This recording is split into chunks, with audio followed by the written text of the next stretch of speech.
Got some updates. Here is the Suzuki DL650A 2012 V-Storm.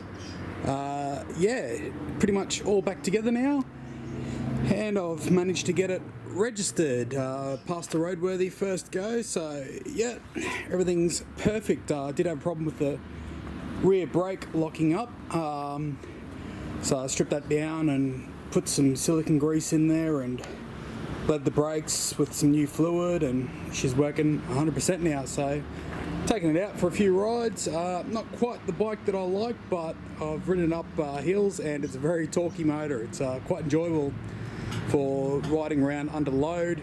But yeah, I like it. It's an upright position, but an adventure bike 50-50, it's more road going than anything else. And the jet ski, she's up and running. Yet to take that out in the water for a water test.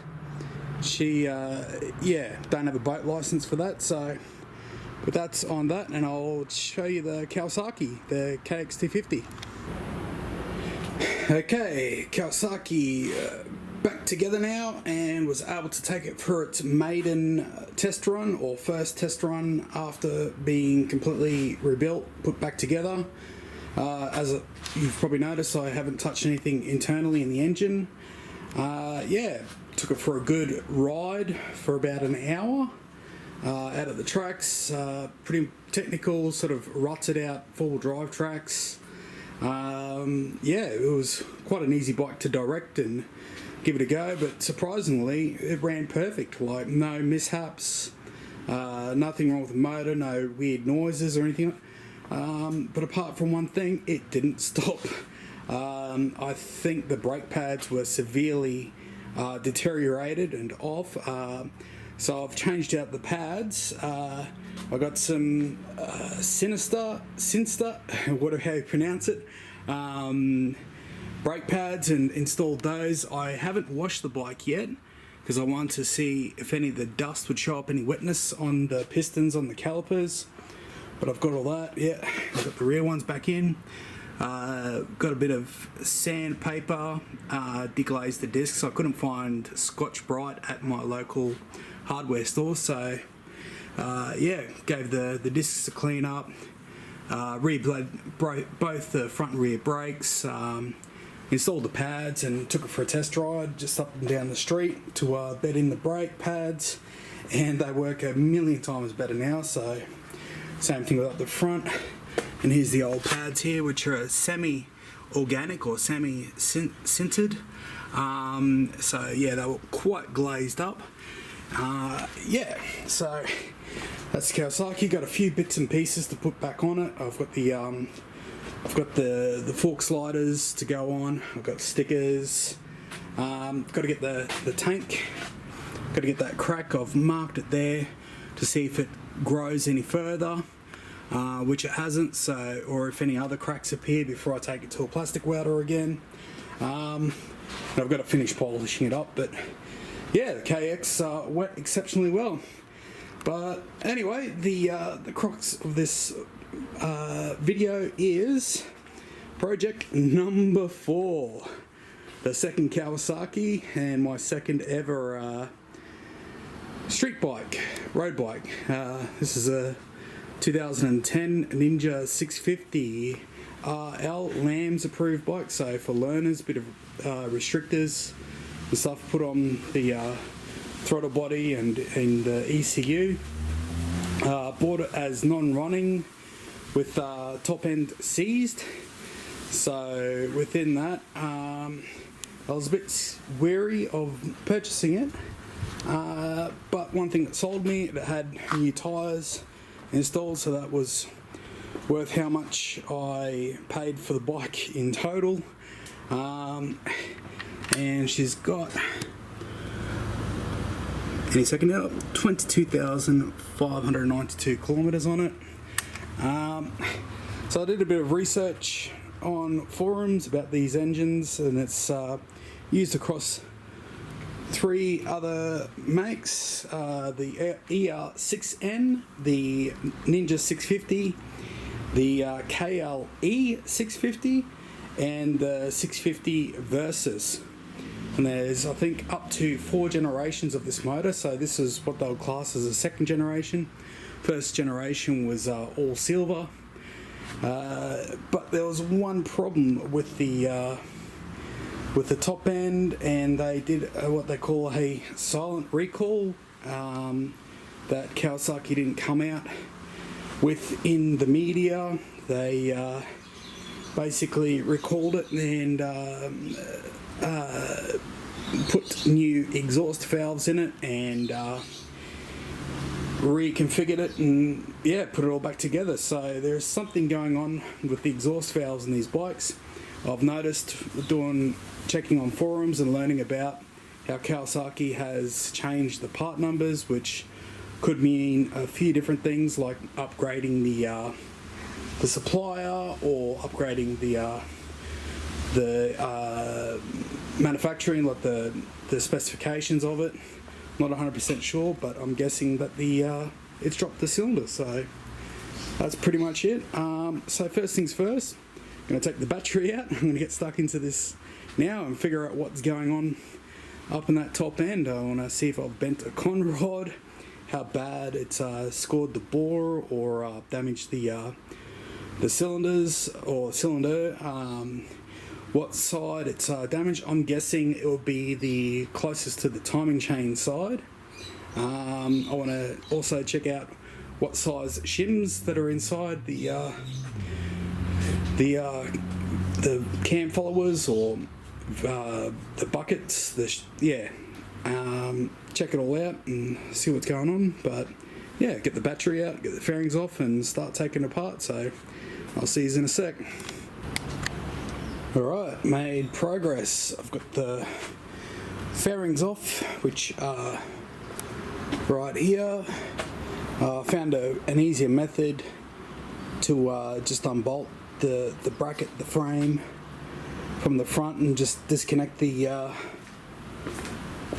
wires, like back them out of the little zip tie clips that hold them in place.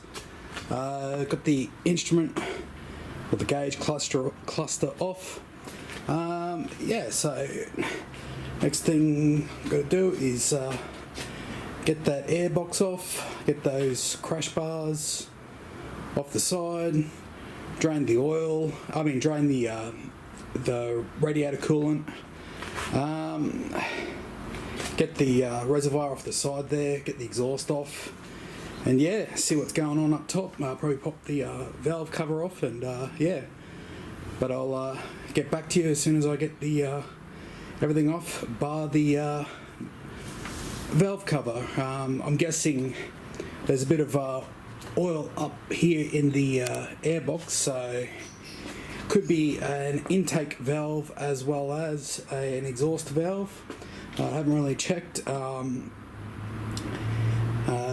It doesn't seem to be tampered with that much, the bike itself, but get into it, and I'll see you in a sec. Bye. Alright, crash bars are off, radiator is out, coolant has been dropped, got the airbox off, got the throttle bodies, there are ITBs there, and I've just had a bit of a sneak down the ports, and all the valves are still there, all 4 of them, or 2 each cylinder, but we've got a bit of residue, like a bit of oily residue on that intake there, which is this one over here. So I think I'm right about the exhaust port or something that's destructed in that side, and I'm seconds away at popping the head off and seeing what's going on down in there. Get the valve cover off first and see what I'm up against, and we'll see how we go. See you in a sec. Alright, got the valve cover off, and I can't really tell what's going on, but like down in there we have got, see if I can shoot that, can't really see it that well, we have a couple of bent valves, so something's definitely gone wrong in cylinder number 2. So get the exhaust off and pop the head off and see how bad it is.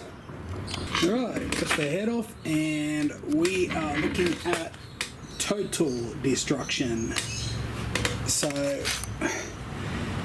I was right, the exhaust valves on cylinder number 2, or the closest to the timing chain, are the ones that got taken out. I think it would have dropped one and took out the other exhaust valve, which is quite strange, but anyway, that's the destruction she caused to the piston. It looks like a nice big crack right through there, and I've got that bit of valve there, so and the rest of it, I think that there is, where are we? That's valve number 2, and be all sorts of joy down on that bottom end. Sorry about the bad pictures, but that's it.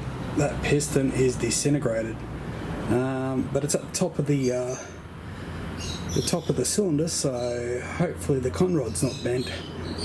Hopefully it's just collateral damage of the piston, and I'm going to be putting in two pistons anyways to make sure they match, but I've managed to find another complete head assembly off a 2009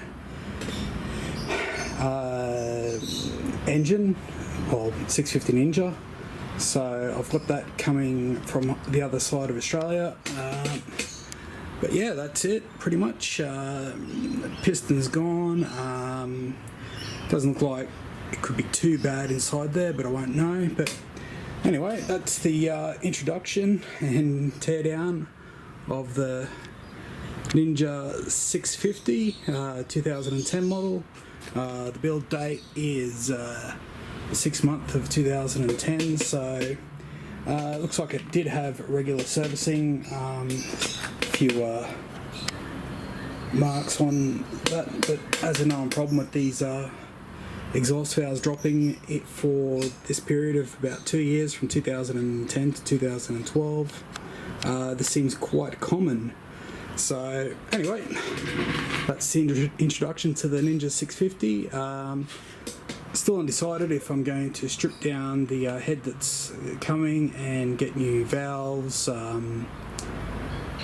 new seals, machine it, new guides, seals, the whole lot. But I will be putting, I've got new wrecked cylinders coming as well with pistons, so probably get that honed and put new rings on those pistons, clean them up a bit, get them in there. That's in case the conrod's not bent. Yep, new head gasket. But yeah, that's pretty much it. That's the bike. So next video will be me making sure everything's right and getting it back together, and see how she goes. Anyway, thanks guys, I'll see you soon. Bye.